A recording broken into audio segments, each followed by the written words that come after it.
Hey everybody, welcome back to the channel. Today's video is going to be on the arguably the most iconic Grand Seiko. This is the SBGA211, and this watch actually isn't mine, so shout out to Felix, who is one of my classmates. He let me borrow this watch for this video.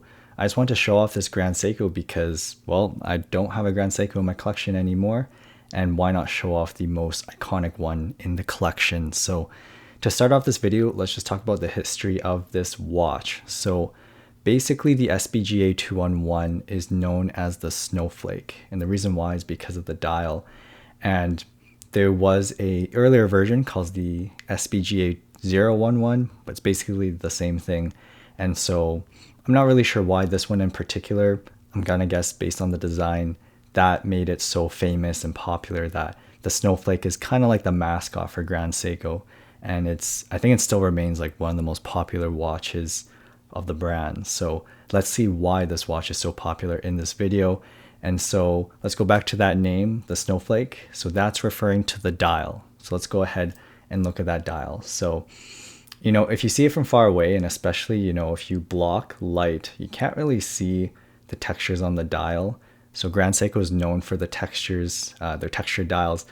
And you can see that, one of my gripes or one of my complaints about Grand Seiko is that in certain lighting conditions, you just don't see the texture at all, especially right here. It just looks like a plain white dial. But if you catch it in bright daylight, some other different lighting conditions, especially up close, you can see that textured dial. And it really does look like snow.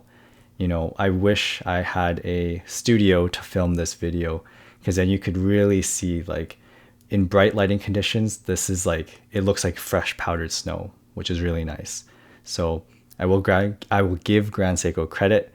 This dial looks really nice in those perfect lighting conditions. It looks super nice. You can see it's quite subtle, but it almost looks like paper as well. Kind of like, I forgot what type of paper. Not like your typical paper. It's like the watercolor, textured paper. So I think it looks really nice. Really subtle, but really nice for a dress watch. Second thing I want to point out is spring drive. So I've made a video before on spring drive. Spring drive is kind of a hybrid between quartz and mechanical technology, and the SBGA 211 utilizes spring drive. You can see that the seconds hand, which is a blued seconds hand, which is nice. But again, dark lighting conditions, it just looks kind of black. You get the right angle, it's a nice blued seconds hand. And you can see it smoothly sweeps across the dial. There is no ticking. So that's a feature of spring drive. You can see there is a 72-hour power window or power reserve. Some people don't like it on the front of the watch. It kind of like disrupts the symmetry. And when I reviewed my first Grand Seiko, I said, I kind of like the power reserve, and I still do, but I can kind of agree with the internet here. I do think this power reserve kind of takes away from the beauty of this snowflake dial. So I think it maybe would have looked better if they put the power reserve on the back. Speaking of, let's go to the back. And you can see here, this is the decorated 9R65 movement. Now I don't know if I can get the right angle here, but you can see the wheel. I think it's called a glide wheel. So there's no ticking back and forth. There's no balance wheel. It's just a glide wheel, and it continuously turns in one direction. So that is a feature of spring drive. And I really like spring drive watches that have a display case back, because then you can show the movement to your friends and just show them how it's different from other mechanical watches, because this isn't a mechanical watch. So spring drive, different technology. I think it's really cool. Next thing I want to talk about is the feeling on the wrist. So let's actually put this on the wrist so I can show you what I mean. And by the way, this is titanium. This is a titanium bracelet, titanium case. If you have not worn a titanium watch before, it is a little bit different. It feels, I don't even know, like half the weight of a normal stainless steel watch, which some people like because it's, just feels lighter on the wrist. Especially if you have a big watch, it's kind of nice to, not feel weighed down by your watch, but it can also feel almost fake. It almost feels like paper or something. So I do have a titanium watch. I have my Citizen Chronomaster.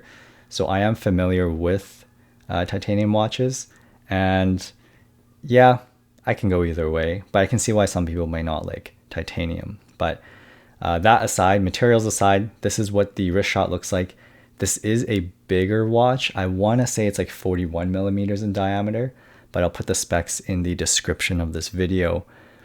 It is a little bit big. And actually this bracelet's tight because my friend Felix, I guess he has a tighter wrist or a smaller wrist than me. So this is what the watch looks like on a 6-inch wrist. And I think it is a little bit too big for me, just a little bit. I think if this watch was 39 millimeters, that would be perfect. Yeah, I'm trying to remember. It's either 40.5 millimeters in diameter or 41, but I think the lug to lug is like 49. So to me, it feels just a little bit too big. And that's the thing about this. This is like a dress watch, right? I think Grand Seiko has like sports watches, dress watches. It basically just those two things, sport watches and dress watches. I don't think they do sporty well, but I think they do dress well. But the problem with this, at least for, my personal usage, is that it's a bit too big for me, and it's also just a bit too bulky. And I think that's because of the spring drive, that automatic movement. It's just a little bit too thick, in my opinion. I had an SBGA. Oh my God, I can't remember. It's been too long. I've had another Grand Seiko. I'll pull up footage of that one. And that one had a 39 millimeter case, which I think was more appropriate. This snowflake is just a little bit too big for my wrist, which I'm actually kind of surprised because, usually Japanese watches are on the smaller side because, Asian people, we're usually smaller and our wrists are smaller. So I'm kind of surprised that this watch is, that 49 millimeters lug to lug. So it wears a little bit on the big side. Quick note on the bracelet. So I'll do a comparison video later on, but apparently the Grand Seiko bracelets aren't good or as good as Rolex bracelets. That I'm not too sure. I find that they're pretty similar. There is no micro adjust though. You can see we do have like smaller links, like half links, and then full size links. There is no like micro adjust on the clasp, but you can see there's a dual pusher. It is signed with Grand Seiko. I think it's a nice bracelet. It reminds me of my Citizen Chronomaster bracelet. And of course, I don't know if you can see it, but there is Zaratsu polishing. So basically TLDR, Zaratsu polishing is just a very intricate, high reflective, less distortion polishing. And I believe the case as well as the hour hand, minute hand indices are all Zaratsu polished. And I think especially for the dial, like the indices in the hands, you can really notice it. Like it really gleams in the sunlight. So that is something that, something like Rolex doesn't have, but my Citizen Chronomaster has something similar. All right, so just concluding thoughts here. Who is this watch for? So overall, I would say this Grand Seiko it's a dress watch. I think the Zaratsu polishing looks good. I think that dial looks really nice. That snowflake dial. Thankfully, the sun has come out now, so you can see it's just such a nice, pure white look. Very clean looking watch. So it's a great dress watch. My gripes or my issues are that me personally, it's a little bit too big. That's probably like my biggest issue. A little bit too big. Feels like a little bit chunky. So, those two things together, I don't think this watch is for people with small wrists, which is kind of surprising for a Japanese watch. But yeah, that's just my overall impression when I had it on the wrist. It just felt a little bit too big. So I think Grand Seiko has a similar watch that is hand winding spring drive, and maybe that would be more suitable for a dress watch. So, if you're looking for a dress watch, I think Grand Seiko is a pretty good choice. I think the snowflake, I can see why it's popular. Like, textured dials, Grand Seiko does it best. So, you can buy like some like AliExpress watches that do this, but yeah, the Japanese do it definitely the best. Here's also the sign crown. Also just quickly show you the time adjustment.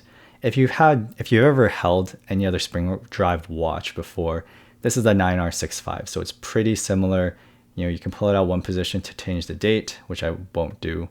And this changes the time. You can see the seconds hand stops, and then you can adjust it. Also Sapphire crystal. So Overall, it's a good watch, a little bit too big, but I can see why it's so popular. Again, that dial, super nice. One of the best texture dials I've ever seen. So with that being said, thank you, Felix, for letting me borrow your watch. I hope you're watching this video as I'm reviewing it. And thank you all for watching my videos. Subscribe for more content. And as always, I'll see you guys next time.